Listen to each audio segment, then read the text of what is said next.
Hi everyone, Apple B അക്കാഡമിയുടെ പുതിയൊരു വീഡിയോയിലേക്ക് സ്വാഗതം. ഇത് നമ്മൾ ലാസ്റ്റ് ടേമിൽ, അതായത് ജൂൺ 2025 ചോദിച്ചിട്ടുള്ള ഫെമിനിസം റിലേറ്റഡ് ക്വസ്റ്റ്യൻസിൻ്റെ പാർട്ട് 3 വീഡിയോ ആണ്. ഒരു പുതിയ ക്വസ്റ്റ്യൻ നോക്കാം. ഇത് മാച്ച് ദ ഫോളോയിങ് ക്വസ്റ്റ്യൻ ആണ്. കുറേ ഫെമിനിസ്റ്റ് വർക്ക്സ് തന്നിട്ടുണ്ട്, അതിൻ്റെ ഓതറായിട്ട് മാച്ച് ചെയ്യാനാണ് ഈ ക്വസ്റ്റ്യൻ. അപ്പോൾ thinking about women, the female eunuch, the dialectic of sex, the feminine mystique എല്ലാം തന്നെ പോപ്പുലർ വർക്ക്സ് ആണ്. നമുക്ക് ഓരോന്നും എന്താണെന്ന് നോക്കാം. First work is thinking about women. ഇതൊരു 1968 വർക്കാണ്, written by Mary Ellman. Mary എൽമാൻ്റെ 1968 വർക്കാണ് ദ തിങ്കിങ് അബൌട്ട് വിമൻ. ഇതിൽ പ്രധാനമായിട്ടും രണ്ട് കാര്യങ്ങളാണ് പറയുന്നത്. The subjectivity of literary criticism and masculine bias, the role of gender in shaping literary production and interpretation. എന്താണെന്ന് വെച്ച് കഴിഞ്ഞാൽ, കാലങ്ങളായിട്ട് വിമൻ എഴുതുന്ന ടെക്സ്റ്റുകൾ റീഡ് ചെയ്യുന്നത് മെയിൽ തിയറീസ് വെച്ചിട്ടാണ്. അപ്പോൾ ഇങ്ങനത്തെ തിയറീസ് വെച്ച് നമ്മളൊരു ക്രിട്ടിക്കൽ അനാലിസിസ്, ഒരു ക്രിട്ടിക്കൽ ഇൻ്റർപ്രിട്ടേഷൻ നടത്തുമ്പോൾ, അതായത് സ്ത്രീകൾ എഴുതിയ ഒരു വർക്കിനെ മെയിൽ തിയറീസ് വെച്ചിട്ട് ക്രിട്ടിക്കലി അനലൈസ് ചെയ്യുമ്പോൾ അതിലൊരിക്കലും ഈ ഒരു ഫീമെയിൽ എക്സ്പീരിയൻസ് നമുക്ക് കാണാൻ പറ്റില്ല. അല്ലെങ്കിൽ അങ്ങനൊരു ഫീമെയിൽ ഓറിയൻറ്റഡ് ആയിട്ടുള്ള ഒരു മെയിൽ ബയാസ് അവിടെ ഉണ്ട് എന്നാണ് മേരി എൽമാൻ പറഞ്ഞു വയ്ക്കുന്നത്. ക്രിട്ടിക്കിൻ്റെ ഓൺ എക്സ്പീരിയൻസും കൾച്ചറലി ഒക്കെ ഷെയ്പ്പ് ചെയ്ത് വന്ന ഒരു സ്വഭാവം ഒക്കെ വെച്ചിട്ടാണ് ഈ ലിറ്റററി ഇൻ്റർപ്രിട്ടേഷൻ, അതായത് ലിറ്റററി ക്രിറ്റിസിസം നടക്കുന്നത് എന്നാണ് മേരി എൽമാൻ പറയുന്നത്. നമ്മുടെ എലൈൻ ഷോവാൾട്ടറിൻ്റെ ഗൈനോ ക്രിറ്റിസിസം ഒക്കെ വരുന്നത് ഒരുപാട് വർഷങ്ങൾക്ക് ശേഷമാണ്. അത് 1977 A-line Showalter literature of their own എഴുതുന്നത്. അതിലാണ് ഗൈനോ ക്രിറ്റിസിസത്തിനെ പറ്റി പറയുന്നത്. ഗൈനോ ക്രിറ്റിസിസം എന്ന് വെച്ചാൽ need of a theory formulated by women, അതായത് ഫീമെയിൽ ടെക്സ്റ്റുകൾ വായിക്കാൻ സ്ത്രീകൾ തന്നെ ഉണ്ടാക്കിയെടുത്ത ഒരു തിയറിയുടെ ആവശ്യമുണ്ട് എന്ന് പറയുന്നത് 1977. This comes much before that. അതായത് 1968 മേരി എൽമാൻ തിങ്കിങ് അബൌട്ട് വിമൻ എഴുതുന്നത്. അതായത് ഫീമെയിൽ എക്സ്പീരിയൻസും ഒരു പെർസ്പെക്റ്റീവ്സും ഒക്കെ ഈ ഒരു ലിറ്റററി ടെക്സ്റ്റുകളുടെ പഠനത്തിന് അത്യാവശ്യമാണ് എന്നാണ് പറഞ്ഞു വയ്ക്കുന്നത്. ഓക്കെ, അടുത്ത ടെക്സ്റ്റ് ഏതാണെന്ന് നോക്കാം. അടുത്ത വർക്ക് ദ ഫീമെയിൽ യൂണക് എന്ന് പറയുന്ന ജെർമെയിൻ ഗ്രിയൻ്റെ 1970 വർക്കാണ്. ഇതും പോപ്പുലർ വർക്കാണ്. ഇതിലെന്താണ് പറയുന്നത് നോക്കാം. അതായത് society castrates women and suppresses their autonomy. സൊസൈറ്റിക്ക് കുറേ എക്സ്പെക്റ്റേഷൻസ് ഉണ്ട്, അതായത് ജെൻഡർ റോളിൻ്റെ ഒരുപാട് എക്സ്പെക്റ്റേഷൻസ് ഉണ്ട്. ഇതൊക്കെയാണ് സ്ത്രീകളിൽ നിന്നും പ്രതീക്ഷിക്കുന്നത്. അതായത് women are expected to mirror the qualities of a eunuch എന്നാണ് പറയുന്നത്. ഒരു യൂണക്കിൻ്റെതുപോലെയുള്ള ക്വാളിറ്റീസ് ആയിട്ടുള്ള ഈ സബ്മിസിവ്നെസ്, ഇമോഷൻലെസ്, ഇതൊക്കെയാണ് സ്ത്രീകളിൽ നിന്നും എക്സ്പെക്റ്റ് ചെയ്തുകൊണ്ടിരുന്ന ക്വാളിറ്റീസ്. അപ്പോൾ ഇതൊന്നും അല്ലാതെ വളരെ എക്സ്ട്രോവേർട്ട് ഒരുപാട് തുറന്ന് സംസാരിക്കുന്ന, എതിർക്കുന്ന സ്ത്രീകളെയൊക്കെ, അതുകൊണ്ട് പോപ്പുലർ മീഡിയയും സോഷ്യൽ മീഡിയയും എല്ലാം ഇതിന് വലിയൊരു പങ്ക് വഹിച്ചിട്ടുണ്ട് എന്നാണ് പറയുന്നത്.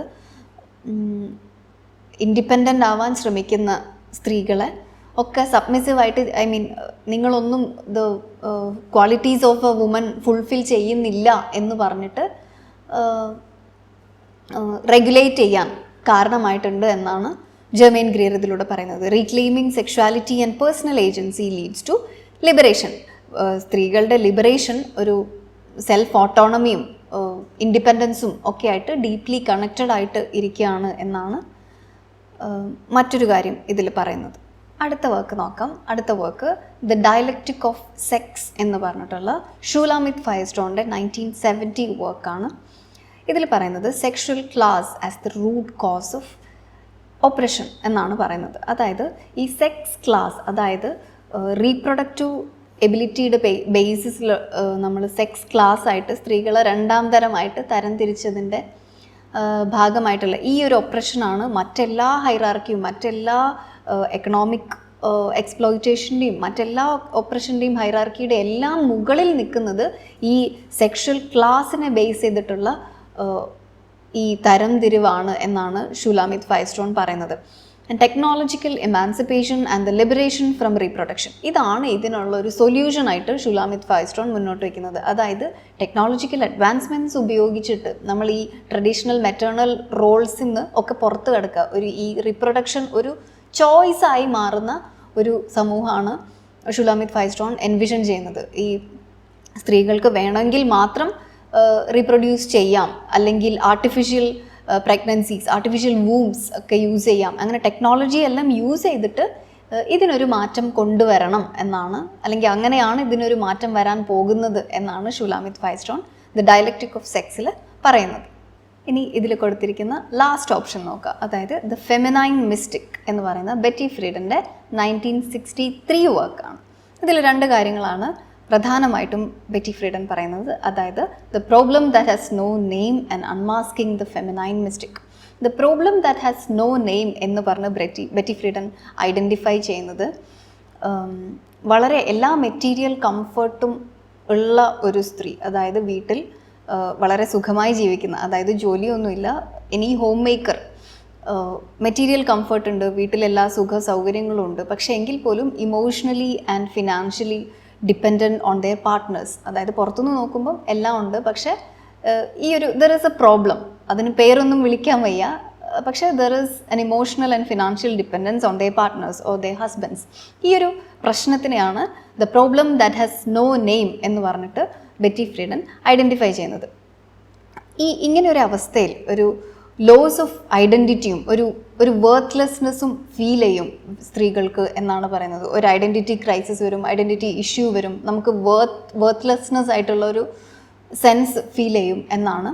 ഈ ഒരു പ്രശ്നത്തിനെയാണ് the problem that has no name എന്ന് പറഞ്ഞ് ബെറ്റി ഫ്രീഡൻ ഐഡൻറ്റിഫൈ ചെയ്യുന്നത്.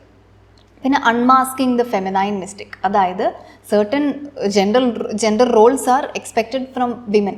ഇതൊന്നും അല്ലാതെ ഈ റോൾസ് ഒന്നും ഫുൾഫിൽ ചെയ്യാണ്ട്, അതായത് being good wives, good mothers, good home makers, ഇതൊന്നും അല്ലാതെ സെൽഫ് ഡെവലപ്മെൻറ്റ് ഉണ്ടാവുന്ന അല്ലെങ്കിൽ പ്രൊഫഷണലി അച്ചീവ്മെൻറ്റ്സ് ഉണ്ടാവുന്ന സ്ത്രീകളെയൊക്കെ യു ആർ നോട്ട് ഫെമിനൈൻ എന്ന് പറഞ്ഞ് മുദ്ര കുത്തുന്ന ഒരു സമൂഹം ആണ് അന്നത്തെ കാലത്തുണ്ടായിരുന്നത് എന്നും കൂടിയാണ് ബെറ്റി ഫ്രീഡൻ ഇതിൽ പറഞ്ഞു വയ്ക്കുന്നത്. അപ്പം നമ്മൾ ഇതിൽ കൊടുത്തിരിക്കുന്ന 4 ഓപ്ഷൻസും ഡീറ്റെയിൽ ആയിട്ട് നോക്കിയിട്ടുണ്ട്. അപ്പം ഇതിന് നമുക്കിതിൻ്റെ ആൻസർ ഏതാ നോക്കാം. Thinking about women is written by Mary Ellmann and female eunuch by Germaine Greer. Dialectic of sex Shulamith Firestone. The feminine mystique is by Betty Friedan. അപ്പോൾ ഇങ്ങനെ വരുമ്പോൾ ഇതിൻ്റെ answer will be option 1, that is A2, B4, C3 and D1. അപ്പോൾ feminism related ആയിട്ട് 2025 ജൂണിൽ ചോദിച്ച ഒരുവിധം questions ഒക്കെ നമ്മൾ ആൻസർ ചെയ്ത് കഴിഞ്ഞു. ഇനിയും കൂടുതൽ ക്വസ്റ്റ്യൻ ഡിസ്കഷൻ വീഡിയോസ് ആയിട്ട് വീണ്ടും കാണാം. Thank you.